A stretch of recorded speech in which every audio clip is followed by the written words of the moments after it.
أعوذ بالله السميع العليم من الشيطان الرجيم بسم الله الرحمن الرحيم أما بعد. Je sais que c'est une surprise pour certains parmi vous que je vienne aujourd'hui publier un résumé et complément de la séance numéro 6. D'habitude, je le fais avant la séance que je donne chaque vendredi en direct à 19 heures.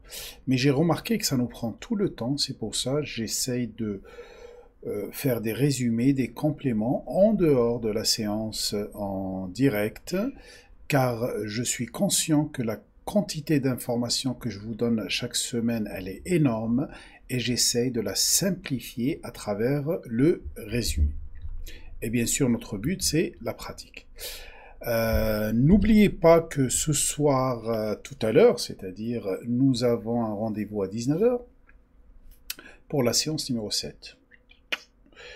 Vous n'allez pas le regretter si vous assistez à cette séance, puisque je vais parler que comment Bismillah m'aide à réussir les doigts. On va voir le vrai sens des invocations de doigts et comment les choses se passent dans l'invisible avant qu'ils se réalisent sur terre. Comment obtenir l'agrément du Créateur pour satisfaire mes besoins terrestres. Cas pratique.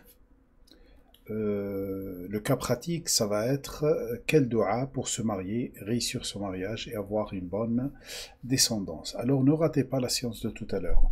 En attendant, nous allons voir ensemble un petit résumé de la séance numéro 6, qui était bien sûr, Bismillah, la seule procédure pour réussir tout projet. Nous avons dit, pour que je réussisse chacun de mes projets, je dois respecter une seule procédure qui est Bismillah ar-Rahman ar-Rahim. C'est-à-dire, je ne dois jamais sacrifier mes valeurs au nom de mes besoins. Je dois toujours agir au nom d'Allah ar-Rahman ar-Rahim. Au nom d'Allah, le tout rayonnant d'amour. Autrement dit, pour que ça soit pratique pour nous, je ne dois jamais sacrifier mes valeurs au nom de mes besoins. C'est comme quelqu'un, on a donné l'exemple de l'arbre, qui est essentiel pour avoir le fruit, mais il ne faut jamais sacrifier l'arbre pour avoir le fruit. Alors ne jamais sacrifier les valeurs pour avoir un besoin temporaire. Même si le besoin est légitime. C'est légitime que je veux manger, c'est légitime que je veux m'épanouir, c'est légitime que je veux mon bonheur, que je veux mon repos, mais jamais sacrifier mes valeurs pour avoir ce besoin. Je vais vous donner des exemples pratiques. C'est légitime d'avoir de l'argent, mais je ne dois jamais falsifier, produire une fausse attestation, produire un faux témoignage juste pour avoir des sous en plus. Je ne dois jamais, et là c'est un exemple qui concerne un gouverneur, je ne dois jamais casser l'école, diminuer les ressources de l'école, ne pas bien payer les professeurs, c'est eux qui sont en train d'élever nos enfants pour une question de budget et de calculatrice. Ne jamais sacrifier un animal, lui injecter des hormones, le maltraiter, diminuer sa nourriture, l'emprisonner juste pour que je puisse manger mon steak. Et je vous donne un exemple concret que nous avons rencontré, nous, au niveau de l'Institut des valeurs. Nous avons une chaîne YouTube qu'on peut monétiser, c'est-à-dire qu'on peut gagner de l'argent en intégrant des pubs à l'intérieur. Très bien. Avoir de l'argent pour que cette association fonctionne, pour que vous puissiez profiter de ce qu'on vous donne là, c'est légitime. C'est-à-dire, sans ressources, on ne peut pas continuer. Et ça, vous le savez. C'est pour ça qu'on vous demande une participation financière. Par contre, est-ce que ça justifie qu'on mette des pubs qui vont vous déranger pendant le visionnage des vidéos? Vous avez remarqué que même si vous regardez des vidéos de 3 heures, il n'y a aucune pub. Alors qu'on peut le faire. C'est juste une case à cocher. Mais on n'a pas voulu sacrifier la valeur de ces vidéos-là et aussi diffuser des pubs qui peuvent être contraires à l'Institut des valeurs, à nos valeurs et bien sûr à Bismillah ar-Rahman ar-Rahim.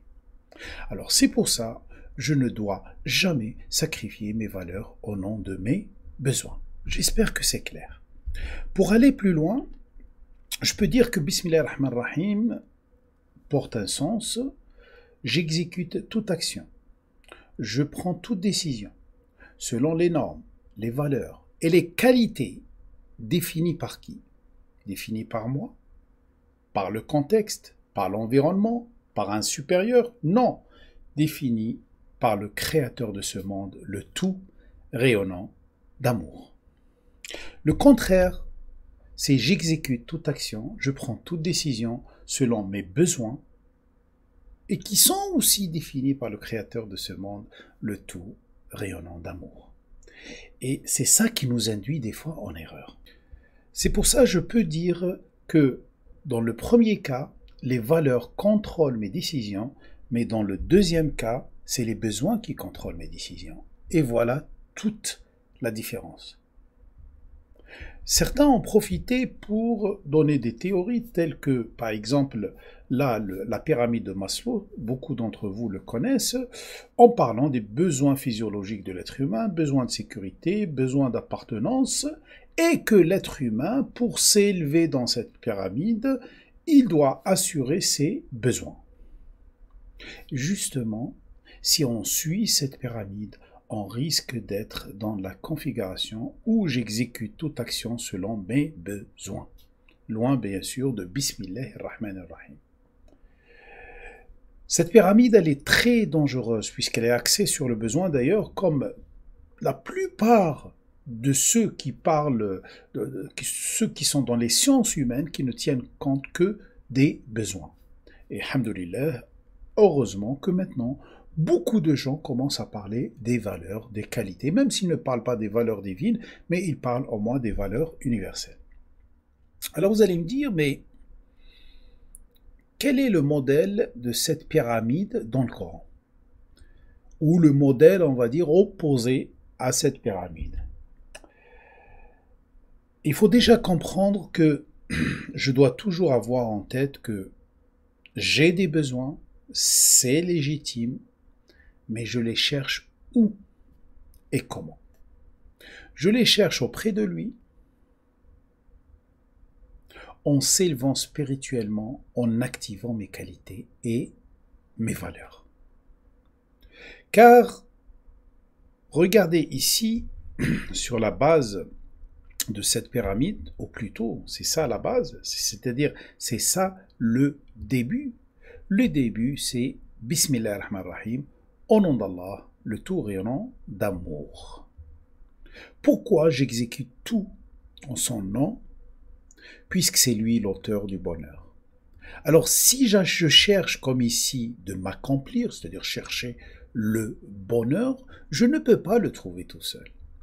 Puisqu'Allah dit dans le Coran, radiyallahu anhum wa radu an. Allah est satisfait d'eux et après eux ils seront satisfaits. Alors la satisfaction d'Allah, elle est préalable à ma satisfaction. Pourquoi? Puisque si je mets dans ma tête que c'est lui qui alimente, Ar-Razzaq, et c'est lui qui rassure, Al-Mu'min, j'ai des besoins physiologiques, c'est lui qui les donne. J'ai des besoins de sécurité, c'est lui qui rassure. J'ai des besoins d'appartenance, c'est lui l'allié. Et si c'est lui mon allié, j'ai pas besoin d'allié. J'ai besoin d'estime, c'est lui l'estimable. C'est lui qui va me donner de l'estime à travers ce qu'il m'offre comme qualité. Et bien sûr, c'est lui l'admirable. Et c'est lui qui va me prendre en charge. Si je respecte Bismillah ar-Rahman ar-Rahim, automatiquement, il lui va prendre en charge le reste. Et bien sûr, en respectant Bismillah ar-Rahman ar-Rahim, en ne cherchant que sa satisfaction, et je cherche mes besoins auprès de lui, j'ai une seule chose à faire, être musulman, être dans l'islam, c'est-à-dire je dois rester en paix avec lui. Que ce soit au niveau de mes décisions ne sont pas contraires à ses décisions, au niveau de mes actions ne sont pas contraires à ses actions. Et nous avons vu que cela veut dire je reste en paix avec ma conscience. C'est-à-dire, si je n'arrive pas trop à comprendre comment je peux rester en paix avec Allah, il me suffit, en premier temps, de rester en paix avec ma conscience. Ne pas mettre ma conscience de côté et privilégier mes besoins en tuant mes valeurs. Alors je ne dois pas toucher à l'arbre des valeurs. Et justement, Allah Azza wa Jalla l'a bien précisé dans l'histoire d'Adam, à chaque fois qu'on touche à l'arbre, hop, on chute. C'est logique. Alors, pour ceux qui ne savent pas pourquoi ils chutent, pourquoi ils ne réussissent pas, c'est à cause justement de cet arbre qu'on touche. Maintenant, puisqu'on a fini l'information, c'est-à-dire le domaine théorique, on passe au conseil pratique. Ces conseils vont se baser justement sur ces deux parallèles quand les valeurs contrôlent mes décisions et les besoins contrôlent mes décisions. Ces conseils sont au nombre de 6. Il y a 3 à appliquer et 3 à éviter car ils sont toxiques. 1. Je ne dois jamais oublier que c'est lui qui me donne. Personne ne me donne. Personne. Si j'obtiens quelque chose, c'est-à-dire que lui a agréé, lui a accepté, lui a choisi. Lui l'a choisi pour moi. Puisque quand il n'accepte pas, jamais je vais l'obtenir. En parallèle, c'est-à-dire que jamais je ne dis c'est grâce à moi. Attention, dans tous ces conseils-là, c'est lui qui me donne, c'est-à-dire c'est lui qui me donne la capacité de faire et c'est lui qui m'a donné le résultat de mon action. Si j'ai utilisé ma qualité d'intelligence, c'est lui qui me l'a donné. Ne jamais croire que c'est mon intelligence. C'est lui qui m'a donné l'intelligence et c'est grâce à lui que j'ai pu l'utiliser et c'est grâce à lui que j'ai réussi et c'est grâce à lui que j'ai obtenu des résultats. Alors c'est lui qui donne. Ce n'est pas grâce à moi. Ça, c'est la première des choses. 2. Je ne suis qu'un gérant de ce qu'il me donne. C'est-à-dire, je ne me considère jamais comme propriétaire. Ni de mes qualités, quand j'évolue assez et je deviens admirable, d'accord, j'ai beaucoup d'estime, je ne considère jamais que ça m'appartient. Non, c'est lui qui m'a donné. Et moi, je ne suis que gérant sur ces qualités pour les utiliser dans le cadre de la mission. Alors, ce n'est pas moi le propriétaire, alors ne jamais dire que c'est moi le propriétaire. Ni bien sûr de la qualité, ni du résultat de la qualité. Troisième chose, et ça on l'a vu dans la séance 6, je vous invite à aller la revoir pour mieux comprendre, je dois utiliser correctement ce qu'il me donne. C'est-à-dire, je dois déjà utiliser ce qu'il me donne, je ne dois pas l'utiliser dans le sens contraire qu'il veut lui, c'est-à-dire je dois l'utiliser dans son sens, et je dois l'utiliser pour faire évoluer des choses, etc. Alors, jamais je les réserve pour moi. C'est-à-dire, je n'ai pas le droit de dire « Ah, ça c'est pour mon intérêt personnel. » Tout ce qu'il me donne. Voilà. Si on applique ces 3 conseils, puisqu'ils sont 3 conseils en paire, on est déjà dans le respect de Bismillahi ar-Rahmani ar-Rahim. Oubliez tout ça. C'est-à-dire, tout ce que je vous dis dans ces séances, et ça c'est l'occasion de le rappeler, c'est mon avis personnel. Certes, je me suis appuyé sur des références. Et il y a eu une question, la dernière fois, quelqu'un m'a posé, il m'a dit, tu ne cites pas beaucoup de références. Certes, mon souci dans la diffusion de cette information au grand public, puisque ces informations-là, en général, je les donne dans des cours, et ces cours, c'est 2 heures par semaine, plus les PDF, plus les vidéos, etc. Alors là, je donne les références. Mais puisque je suis dans la diffusion d'une information grand public et elle ne doit pas être très longue, alors souvent je ne cite pas les références. Mais vous pouvez deviner et comprendre qu'il suffit que ça vous parle. Mais vous avez le droit de dire quelles sont vos références. Alors je vais vous donner quelques-unes de mes références et vous comprenez très bien que mes références viennent du Coran. Alors je vous invite de les relire et vous aurez, bi'idhnillah, des informations peut-être plus utiles que les informations que je vous ai données et qui sont adaptées à votre cas. Commençons par l'image de l'arbre. Tout à l'heure, je vous ai donné l'image de l'arbre, un arbre qui est sous terre, qui est bien debout, etc. Un autre arraché de la terre ou coupé. C'est dans la sourate 14. ألم تر كيف ضرب الله مثلا كلمة طيبة كشجرة طيبة أصلها ثابت وفرعها في السماء تؤتي أكلها كل حين بإذن ربها ويضرب الله الأمثال للناس لعلهم يتذكرون. Allah donne ces paraboles pour qu'on puisse nous atteindre le rappel. Puisque le but de ces vidéos, justement, c'est créer juste le déclic, puisque le rappel, vous l'avez. Personne ne manque de rappel. Simplement, mon rôle, c'est de créer ce déclic, tadhkir, fadhakkir innama anta mudhakkir lasta alayhim bimusaytir.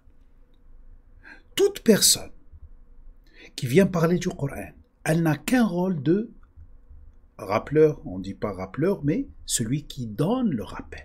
C'est pour ça Allah Azza wa Jalla, quand il nous invite à venir le jour du rassemblement, on vous invite au rassemblement,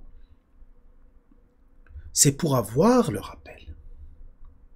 وَمَثَلُ كَلِمَةٍ خَبِيثَةٍ كَشَجَرَةٍ خَبِيثَةٍ اجْتُثَّتْ مِنْ فَوْقِ الْأَرْضِ مَا لَهَا مِنْ قَرَارٍ. Bien sûr, vous allez dire, pour ceux qui connaissent l'arabe, dire, mais comment il a traduit le mot kalima, kalima traduit par mot, en un ensemble de valeurs. Mais bien sûr, un mot, c'est un ensemble de valeurs. D'ailleurs, un mot, quand je vous dis, par exemple, on va prendre un mot ici, E-X-E-M, exemple, aucune valeur. Exemple, oui, exemple veut dire quelque chose qu'on donne pour déployer une image qui nous aide à comprendre. Alors, c'est un ensemble de valeurs. D'accord? Très bien. Et tout ça, c'est en relation avec les qualités. Vous voyez ici que cette image-là du ciel et la terre, et je vous ai parlé des étoiles et tout ça, c'est en relation avec ces versets. Il y a une autre sourate qui est très très très importante pour comprendre tout ce que je vous dis, et ce que je vais vous dire aussi ce soir, c'est sourate Adh-Dhariyat, la semence qui s'éparpille. Adh-Dhariyat. Ah oui, n'oubliez pas de revoir aussi sourate Qaf, puisque Qaf c'est le modèle réduit, elle nous indique l'origine de toute chose à partir d'un modèle réduit prédéterminé. Qaf, sourate Qaf. Lisons ensemble sourate Adh-Dhariyat. Dites a'udhu billahi minash shaitanir rajim. Bismillahir rahmanir rahim. Wadh-dhariyati dharwa. Falhamilati wiqran. فالجاريات يسرا فالمقسمات أمرا إنما توعدون لصادق وإن الدين لواقع. Si tu as hésité à un moment donné pour dire oh si j'applique Bismillah ar-Rahman ar-Rahim tu crois que je vais avoir quelque chose, lis le verset 5. Sans aucun doute, c'est le verset 6 là-bas, hein, sans aucun doute, le dîn, la rétribution, va se mettre en place. Patiente simplement. Par rapport à la pyramide des besoins. Voilà, moi je la trouve citée dans Sourate Al-Dhariyat. وَالسَّمَاءِ ذَاتِ الْحُبُكِ إِنَّكُمْ لَفِي قَوْلٍ مُخْتَلِفٍ. Quant aux paroles auxquelles vous vous limitez, elles sont d'un autre ordre. يُؤْفَكُ عَنْهُ مَنْ أُفِكَ sera détourné quiconque a été détourné, qui était induit en erreur par cette pyramide qui, même maintenant d'Abraham Maslow, que même maintenant certains scientifiques commencent à la rejeter. قُتِلَ الْخَرَّصُونَ ceux qui diminuent la valeur de l'essentiel verront leurs ressources anéanties. Alors celui qui touche à l'essentiel, qui est les valeurs, il verra ses ressources anéanties. الَّذِينَ هُمْ فِي غَمْرَةٍ سَاهُونَ leur insouciance par rapport à cet essentiel, par rapport à ces démarches qualités, les fait entrer dans une inquiétude obsessionnelle. يَسْأَلُونَ أَيَّانَ يَوْمُ الدِّينِ ils demandent, alors leur problème c'est quoi? Cette inquiétude obsessionnelle, toujours ils se demandent à quand le moment de la récolte, le din, attaché au résultat. Allah il leur dit, si c'est la démarche, c'est ça, c'est la démarche, c'est cette pyramide-là, hein? C'est le jour où ils seront éprouvés par le feu. Situation infernale. C'est-à-dire éprouvés, c'est-à-dire qu'ils vont vivre une mauvaise expérience. Yuftanoun. Ils vont vivre cette mauvaise expérience où ils vont vivre une situation infernale qui va leur démontrer que la procédure n'est pas, bismillah, la procédure n'est pas bonne. Goûtez votre épreuve que vous cherchiez à hâter.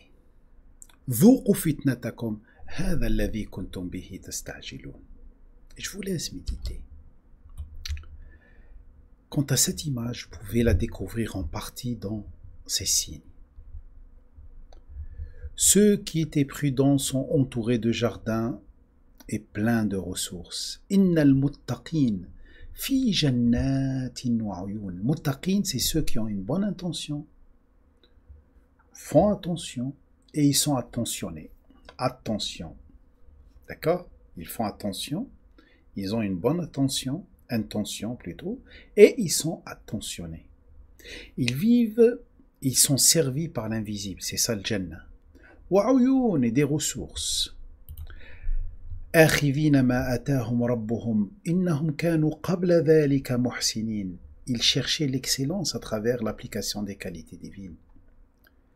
كانوا قليلا من الليل ما يهجعون. Dans les moments les plus obscurs, ils sont rarement perturbés. Parce que le haja', c'est, on dit nous haj en arabe, haj, hein, c'est-à-dire qu'il est perturbé, il commence à paniquer, on va dire. Alors eux, dans les moments, layl, quand layl, c'est la nuit, c'est le moment où on ne voit pas encore clair, c'est-à-dire on ne voit pas encore le résultat. Pendant ces moments-là, c'est rare où ils doutent, c'est rare où ils sont perturbés. وَبِالْأَسْحَارِ هُمْ يَسْتَغْفِرُونَ. Et s'il leur arrive d'être illusionnés, c'est ça l'ashar, c'est le moment où on est illusionné, c'est-à-dire il y a un risque de sihr, d'accord? Et s'il leur arrive d'être illusionnés, ils demandent la restauration, yastaghfirun. Ils demandent à Allah Azza wa Jal de régler le problème. وَفِي أَمْوَالِهِمْ حَقٌّ لِلسَّائِلِ وَالْمَحْرُومِ.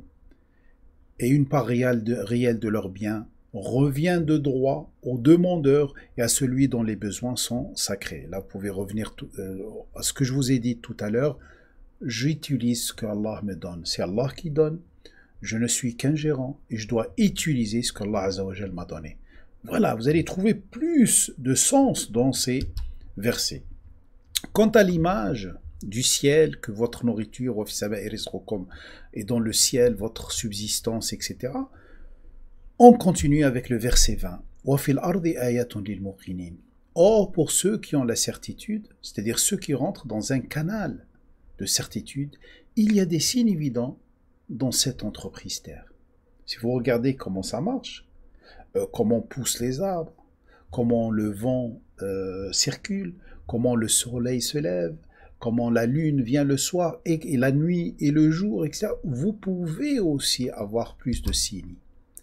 Et en vous-même, c'est-à-dire en nous-mêmes, comment le fonctionnement de notre corps, hein, alors n'êtes-vous pas capable de l'observer?